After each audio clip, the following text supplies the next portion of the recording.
Max Olson has done that for quite some time. He also, of course, ESPN senior writer of college football. Max, thank you so much for your time. Do you believe Matt Rhule in this extension compared to when he signed one with Baylor? Believe him in the sense that, do I think he's not going to go to the NFL after this season? Yeah, that's $67 million. Yeah, I don't think he's going to go to the NFL after this season. Yeah. I don't think that's the case. Do you think he's still on the map for Penn State?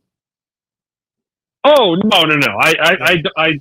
I think if Matt Rhule wanted to be the next head coach at Penn State, he and Pat Kraft could have probably worked that out a couple weeks ago, and they would have just tried to, kind of get through this season and then made that official at the end of November. No, I think if Matt Rhule wanted to be the head coach at Penn State, then he probably would be. I think that's been pretty clear. Everybody knows about their relationship, and I think when you fire James Franklin, you have a pretty good idea at the start of that process of who's the fit. And I think Matt Rhule is that guy. And it's going to be really interesting to see, can Penn State hire somebody who everyone's going to say, okay, yeah, wow, that is a better hire than James Franklin. I think it's going to be tough, especially if some of these guys just kind of continue to, prefer to stay put and leverage us for extensions and stuff like that. Yeah, no, I think Matt Rhule is, I think he's pretty genuine.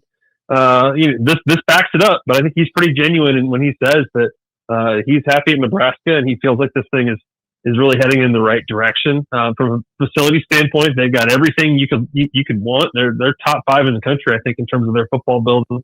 They want more money for the roster as every coach in the country, but I think Matt Rhule and his family are happy in Lincoln, Nebraska, and they're not done building this. Yeah, and I said earlier, I'm excited, Max, to see what it actually looks like when he stays somewhere and builds it, right? Because all of his stops have been well documented, like 3 years and then move, 3 years, then move or whatever. And so we haven't seen him. We've seen him build great foundations, but not really build the first, second, third floors. And I'm pumped to see what that actually looks like. But how much? Well, but also you guys remember every year at Baylor, every offseason, it was interviewing with an NFL job, right? Yes. So that was an annual thing. And that was clear. There was a clear intrigue there of like, man, you're a pretty hot name among those guys. What if I did it? Obviously, that's the move he made. He went and he had that experience. And I'm not saying he would never coach in the NFL again, but I think that at that moment in time, and obviously Baylor was a unique choice for him in the first place coming from Temple, but I think at that point in time, there was a lot of intrigue about what would that look like? Could I do it? And, I think he's at a different point of his career now. Yeah, no, I think the only thing would be, does he feel like he has to go back and prove that was, but I think, yeah, he's in Nebraska for the long haul. So I guess my question is, so long as he doesn't have the want to redo the NFL thing, how much does this calm, I guess, any concern? Like, how much concern was building in Lincoln that, oh no, he might be heading out and we might have to turn elsewhere? Was there much of that going on, or was it still too early for that at all? I think certainly in the week or the 6 days after James Franklin was fired, that's a pretty real concern and a lot of buzz around that. Because this, I think especially for Husker fans, who have gone through a lot over the last decade or 2 decades, you sort of felt like at that point in time, man, you finally have just like a shred of momentum and a good start and all that kind of stuff. And then all of a sudden this happens and starts to kind of derail it. I think losing at Minnesota kind of killed the talk around here a little bit, because it was just like, forget that. They gotta go get right. They gotta go, beat Northwestern and get bowl eligible and, start taking care of business again. So you haven't heard as much Penn State talk here around here the last couple of weeks, but I've probably said to you guys before, this is for Troy Dannon, the Nebraska AD, something that I think they were aware of going into the season. They thought they had a good team, and they thought that obviously some big jobs were going to open up. You didn't totally expect Penn State, obviously, but I think in terms of extension talks and trying to take care of business there, that's something that Troy Dannon was already thinking about well before James Franklin was fired. So. To get it done before the USC game and all that, it's certainly a big deal for the future of the program. Yeah, and I do think that one of the things, even though he was always looking for something, he did get that NFL opportunity. He also got a ridiculous amount of money, and I think most everybody else would have left for Carolina based on what Tepper was paying him too. Now, what are your thoughts? How do you describe LSU athletics and the football program and what we've had since Brian Kelly was fired? Yeah, nothing but drama, right? I think that you're certainly, and I thought Ross Bellinger had a great piece today, but, you're certainly seeing how much the politicians are intertwined with the program there. And I think that's something that certainly a lot of people in the world of college athletics are really buzzing about, of just sort of like, are you kidding me? Like, what is going on down there? Like, is that really how it is? And I think, especially when you've got Landry calling out the coaching agents too, which is a bold move to start a coaching search. I think there's going to be, I think that's another one where it's like, just like Florida, if it's not Lane Kiffin, then man, what are we going to do? What does that look like? And I understand why LSU came to that conclusion on Brian Kelly. I think similar to Penn State, you're all in, you're trying to win a national championship. You get that third loss, you feel like you're out of it. And, I think that the head coach was just unpopular enough that it was like, let's just do this now, among the fan base. And so, yeah, we will see if Scott Woodward is still going to be the AD at LSU and have say in this stuff, or if he's going to be on the way out. And we'll see if LSU, if they can pull it off with Lane Kiffin. And if not, man, you're going to have a lot of coaches, really, really fighting for that job. But guys, with this many jobs opening up and big time jobs, and then guys re-signing, I think there's a couple things here. One, there's going to be some of these, like in Auburn or Florida State, where do you kind of say like, let's stay out of this. I don't know who we can get if we make a change. And then, a couple of years ago when we had these really big jobs open up, like nobody ever thought Lincoln Riley would leave Oklahoma. No one ever thought Brian Kelly would leave Notre Dame. So are we going to see a couple this offseason that just are mind blowing, that you never ever thought that person would leave? But hell, it's the LSU job and you can win a championship. So it's happening. Max, are you reporting that Steve Sarkisian's going to the NFL? Is that what you're saying? I never retweeted that. Okay, so I know Sark was mad at everybody on that one. I did not partake in that one. Yeah, that was it. But isn't it funny, guys, to see just that kind of that spread like wildfire on Saturday morning, like it did? Yeah, absolutely. And I understood his reaction based on the timing of it all. But I mean, but when you said hey, barring some like Lincoln Riley type of a surprise, I mean, I think that was still a bigger surprise than Sark even would be at this point. But that could be like, for example, a type of job that we don't anticipate, but something that could free up. Gosh, could you imagine the line out the door interviewing for Texas if that job opened up?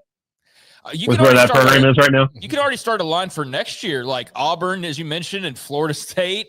I mean, hell, Baylor's not far behind. Oklahoma, if Venables doesn't start getting, I mean, there's already a line you can start forming. It's like the carousel never ends at this point.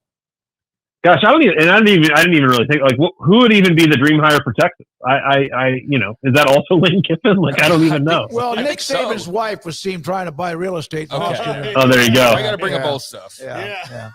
No. By the way, Max, just going back, don't you wish that evil on me? Look, if everybody else is having a party, I want to be having a party too. I can't lose another ACC game and be happy with my life as a human being. So I'll just wander through the wilderness. That all being said, wait. So you're voting status quo for next year? You keep the band together, run it back, or no? No. I think that I don't think it's going to help anything. And I really did like Mike Norvell. I still think he's a good coach in a lot of regards, but he can't get players and he can't win conference games. And, outside of a 19-game stretch, the writing's kind of on the wall of what he did. So, and look, I don't think there's, and I don't think FSU necessarily needs to think, or Auburn or any of these teams need to think about like, oh, we better get Lane Kiffin or the like. Like, Bob Chesney's great. John Summerall's great. Ryan Silverfield's great. Hire those guys. Like, Kalen DeBoer is one of the best coaches in the country, and a couple years ago, he wasn't even in the FBS. All right? Right. Lance Leipold has made Kansas into a team that can get into bowl games. Same thing with him. Matt Campbell came from Mount Union. Like, use your brain a little bit more than just going like, who do people know? I think that's what these schools really need to do is think about, okay, who is a good coach that can do things now in modern college football well and not complain about them? That's the guy you hire. it's a great take. I'm fully with you on that. If I told you could get Alex Skolish tomorrow, would you take him? Yep.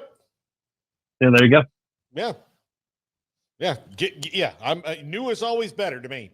No, I don't know about that, but I think that more teams need to do that. I think Oklahoma State's going to be a great example for the rest of the people because they know that they're not fishing in this pool, Max, but they're probably going to go hire a pretty damn good coach, I think, because they're not having to fish in the big pool. They can go and say, okay, who's best for us right now?